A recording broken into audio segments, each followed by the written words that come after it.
अक्सर बच्चों को केवल देखकर कुपोषण की पहचान कर पाना मुश्किल होता है, क्योंकि ज्यादातर गंभीर रूप से कुपोषित बच्चों में ही कमजोरी और बहुत ज्यादा दुबलापन स्पष्ट दिखाई देता है। अधिकतर बच्चे देखने में सामान्य दिखते हैं, लेकिन जब उनकी ऊंचाई और वजन मापा जाता है तब उनका कुपोषित होने का पता चलता है।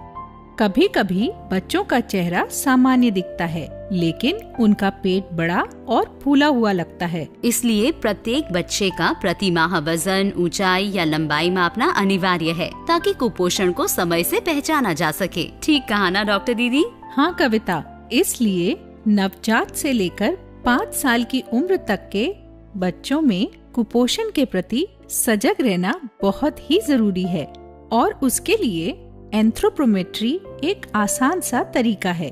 ये पोषण की स्थिति और उसके 3 प्रकार दर्शाने का काम करता है। वो कौन से हैं डॉक्टर दीदी? उम्र के अनुपात में कम वजन का होना, जिसे हम अल्प वजन या अंडरवेट कहते हैं। उम्र के अनुपात में कम लंबाई का होना, जिसे हम नाटा या स्टंटिंग कहते हैं। लंबाई या ऊंचाई के अनुपात में कम वजन होना, जिसे हम सूखापन या वेस्टिंग कहते हैं। अब इन पोषक संकेतों को Z स्कोर में संदर्भ जनसंख्या के मध्यिका से तुलना करके निकाला जाता है, जिससे कुपोषण को गंभीर या मॉडरेट एक्यूट न्यूट्रिशन MAM या अति गंभीर कुपोषण की श्रेणी में बांटा जाता है। वैसे कविता, वेस्टिंग या सूखापन अति गंभीर कुपोषण यानी SAM का एक लक्षण है, और इसमें पैरों में सूजन या इडिमा भी होता है। इसलिए बच्चों के पैर देखने चाहिए कि कहीं सूजन तो नहीं है। डॉक्टर दीदी, क्या सूजन को देखने का कोई खास तरीका है? हाँ कविता, पहले तो ये जानना जरूरी है कि कुपोषण के कारण होने वाली सूजन हमेशा दोनों पैरों में होती है, एक में नहीं। इसमें दिन के दौरान कोई परिवर्तन नहीं होता और बच्चे को कोई दर्द नहीं होता। इसको देखने के लिए दोनों पैरों के निचले सिरे पर अंगूठे से धीरे से दबाएं और 10 सेकंड तक गिनती करें। अब अंगूठा हटाने पर अगर गड्ढा पड़ जाए तो ये इडिमा है। कविता, ज्यादातर सूजन पैरों या टखनों से शुरू होती है। अब सूजन के भी ग्रेड होते हैं। वो क्या डॉक्टर दीदी? अगर सूजन केवल दोनों पैरों में है तो ग्रेड 1 कहते हैं। अगर दोनों पैरों, निचली टांगों के साथ हाथ और निचली भुजाओं में भी है तो ग्रेड 2। फिर अगर बहुत ज्यादा सूजन है और चेहरे, दोनों पैर, हाथों और बाहों में भी तो ग्रेड 3। पर ग्रेड कोई भी क्यों ना हो, अगर सूजन है तो बच्चा अति गंभीर कुपोषण यानी कि सैम की श्रेणी में आता है। पर ध्यान रहे कविता कि किसी भी मोटे बच्चे को सूजन ग्रसित बच्चा समझने की गलती नहीं करनी है। इसलिए अंगूठे से सही दबाव और सही समय तक दबाना बहुत जरूरी है। समझ आ गया डॉक्टर दीदी। तो क्या वजन मापते वक्त भी कुछ खास बातों का ध्यान रखना है? हाँ कविता, वजन नापने से पहले वजन नापने की मशीन को जांच कर उसका अंशोधन करना चाहिए। उसको सपाट समतल पर रखना चाहिए और हमेशा वजन लेने से पहले उसको 0 पर सेट करना चाहिए।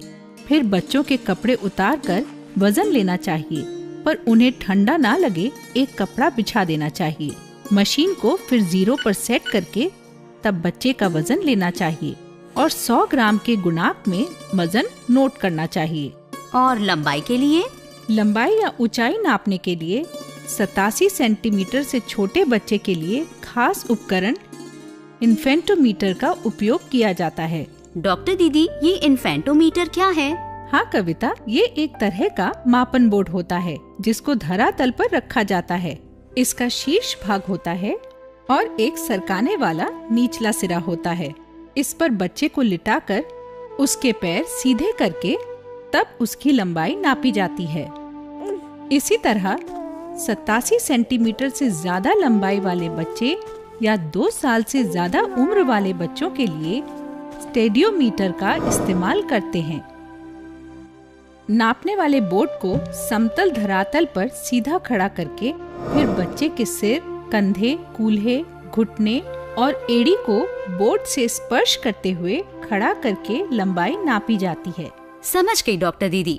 अगर बच्चे के घुटने या पैर मुड़े होंगे तो लंबाई सही तरीके से नोट नहीं हो पाएगी।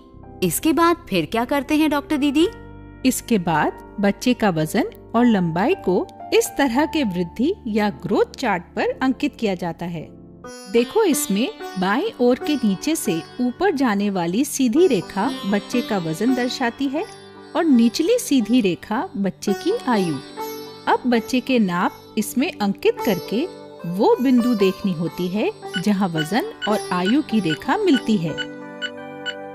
अब बिंदु की स्थिति से Z स्कोर निकाला जाता है, जिससे कुपोषण और साथ ही कुपोषण मध्यम है या कुपोषण गंभीर है का भी पता चलता है। वैसे इसको पढ़कर अर्थ निकालने में भी कभी गलतियां हो जाती हैं और जिस बच्चे को उपचार मिलना चाहिए वो कभी कभी छूट जाता है। फिर ऐसे में क्या करें? मोयो चार्ट कुपोषण के स्तर को जांचने का नया और आसान तरीका है। ये गलतियों की संभावना को भी कम कर देता है। देखो, ये गुलाबी रंग का चार्ट लड़की के माप के लिए और नीले रंग का चार्ट लड़के के लिए। जब बच्चे का वजन किलो में आपके सामने नीले खाने में दिखाई दे, तब ये देखें कि बच्चे की लंबाई कौन से रंग के भाग में दिखाई दे रही है। अगर लाल रंग है तो अर्थ है अति गंभीर कुपोषण, पीला रंग मध्यम कुपोषित और हरे रंग का मतलब है कि बच्चा सामान्य है। इसमें रंग के साथ लिखे Z स्कोर से बच्चे के Z स्कोर की गणना करनी चाहिए। ये तो आसान तरीका है डॉक्टर दीदी। इससे हमें मैम या सैम बच्चों को पहचानने में आसानी होगी। अब मैम सैम बच्चों को पहचानने के साथ साथ सबसे जरूरी बात ये है कि उनमें ये देखना कि कोई मेडिकल जटिलता है या नहीं। मेडिकल जटिलता कैसे पहचानेंगे और इसकी क्या आवश्यकता है डॉक्टर दीदी? इसके कुछ लक्षण हैं और अगर बच्चे में वो लक्षण हो तो बच्चे को तुरंत हॉस्पिटल या NRC न्यूट्रिशन रिहैबिलिटेशन सेंटर में भर्ती कराना जरूरी है। यानी कि मेडिकल जटिलता होने की स्थिति में घर पर बच्चे का इलाज बिल्कुल नहीं करना है। जैसे तीव्र श्वसन दर, इसके लिए सेकंड की सुई वाली घड़ी का प्रयोग करें। बच्चे की छाती और पेट पर सांस के दौरान होने वाली गतिविधि को देखें और सांस लेने के दर को गिनें। और ये कितने पे तेज दर होती है डॉक्टर दीदी? 2 महीने से कम उम्र के बच्चों में अगर 60 प्रति मिनट या उससे ज्यादा हो, 2 महीने से 1 साल के बीच में 50 प्रति मिनट या उससे ज्यादा, और 1 साल से 5 वर्ष के बच्चे में 40 प्रति मिनट या उससे ज्यादा तीव्र श्वसन दर की श्रेणी में आता है। दूसरा, सांस लेने में गंभीर परेशानी या फिर छाती का अंदर की ओर धंसना या खिंचना, जिसके लिए बच्चे की कमीज ऊपर करके बच्चे की छाती के निचले हिस्से पे ध्यान दें। अगर सांस लेते वक्त वो अंदर की ओर जाता है तो ये मेडिकल खतरे का लक्षण है। तीसरा, शरीर में पानी का कम होना या थकान। ये सैम बच्चों में पहचानना कठिन है क्योंकि इन बच्चों में थकान और आंखें धसी होने जैसा लक्षण स्वाभाविक तौर पर भी हो सकता है। तो फिर ऐसे में क्या करेंगे? सैम बच्चों में दस्त होने के साथ साथ अगर इन 4 में से 2 लक्षण हो तो पानी की कमी का संकेत होता है। वो है धसी हुई आंखें, कम पेशाब होना, त्वचा को पिंच करने पर उसका धीरे धीरे वापस अपनी जगह पे जाना, तरल पदार्थ या माँ का दूध नहीं पी सकना या कम पीना, अस्वस्थ या बेचैन चिड़चिड़ा होना, या फिर पानी पीने के लिए तत्पर या फिर प्यासा बच्चा।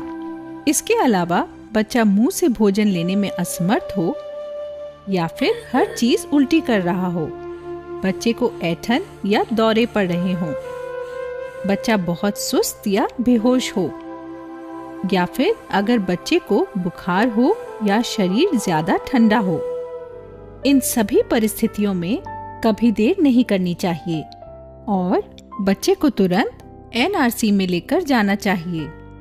इन लक्षणों के अलावा बच्चों में अनीमिया या फिर खून की कमी होना, आँखों से संबंधित जटिलता और त्वचा के परिवर्तनों को देखना भी जरूरी है। अनीमिया के लिए क्या करना चाहिए? इसके लिए बच्चे की हथेली को हल्के से साइड से पकड़ें। उसकी उंगलियों को पीछे की ओर ना खींचें, वरना खून का संचार अवरुद्ध हो सकता है और उससे हथेली पीली पड़ सकती है। अब बच्चे की हथेली की तुलना अपने हाथ से करें। अगर बच्चे के हाथ की त्वचा पीली लगे तो बच्चे को अनीमिया है, और अगर सफेद लगे तो गंभीर अनीमिया है, और ऐसे में बच्चे को इलाज की जरूरत है। आँखों में क्या देखना है डॉक्टर दीदी? सैम बच्चों में विटामिन ए की कमी होना या आँखों में संक्रमण के लक्षण हो सकते हैं। इसके लिए ये देखें कि क्या बच्चा तेज रोशनी में आँख खोलता है और क्या बच्चा शाम को या कम रोशनी में देख पाने में समर्थ है। इन सभी बच्चों को विटामिन ए की कमी का तुरंत इलाज होना चाहिए, वरना बच्चों की आँखों की हालत बहुत तेजी से खराब हो सकती है। ये तो बहुत ही जरूरी बात बताई डॉक्टर दीदी। अब सैम बच्चों में त्वचा में परिवर्तन भी देखने चाहिए, जैसे कि शरीर में लंगोट बांधने की जगह, जांघ और बगल में छाले या चकत्ते हो सकते हैं, और ऐसा होने पर बच्चे के शरीर में खतरनाक जीवाणु के अंदर जाने का डर रहता है। फिर ऐसे में तो बच्चे को तुरंत उपचार कराना चाहिए ना? बिल्कुल कविता। अब एक और जरूरी बात, सैम बच्चों में भूख की जांच करना भी बहुत आवश्यक है। ये कैसे करते हैं? देखो कविता, भूख से तात्पर्य है मुंह से भोजन ग्रहण कर सकने की क्षमता या भोजन को चबा सकना। सैम बच्चों में कुपोषण के कारण भूख खत्म हो जाती है, और अगर ऐसा हो तो बच्चे को एनआरसी भेजना जरूरी हो जाता है। साथ ही भूख की जांच उपचार अवस्था के दौरान भी समय समय पर की जाती है, ताकि बच्चा संभावित खतरे से बाहर है या नहीं ये जाना जा सके। जांच के लिए पहले सुनिश्चित करें कि बच्चे ने 2 घंटे से कुछ खाया ना हो। फिर माँ और उसके बच्चे के हाथ डिटॉल साबुन और पानी से सही तरीके से धुलवाएं। उसके बाद माँ बच्चे को आराम से शांत जगह पर बैठकर बाल संजीवनी या EDNF के पैकेट से बच्चे को खाना खिलाएं। जबरदस्ती ना करें और खाने के लिए प्रेरित करें। फिर डॉक्टर दीदी, अब ये EDNF का पैकेट, जिसमें 500 किलो कैलोरी या 92 ग्राम्स होते हैं, 1 घंटे में 4 किलोग्राम से कम वजन का बच्चा पैकेट का 8वें हिस्से से ज्यादा अगर खा लेता है, 4 से 6.9 किलोग्राम का बच्चा 1/4, 7 से 9.9 किलोग्राम का बच्चा 1/3 और 10 से 14.9 किलोग्राम वजन का बच्चा आधे पैकेट से ज्यादा अगर खा लेता है तो उसकी भूख ठीक है। समझ आ गया डॉक्टर दीदी। ध्यान रहे कविता कि जिन बच्चों में कोई मेडिकल जटिलता है या जो अन्य परेशानियां बताई हैं वो अगर हैं, तो उन्हें घर पर इलाज नहीं करना चाहिए। उनको तुरंत एनआरसी लेकर जाना चाहिए।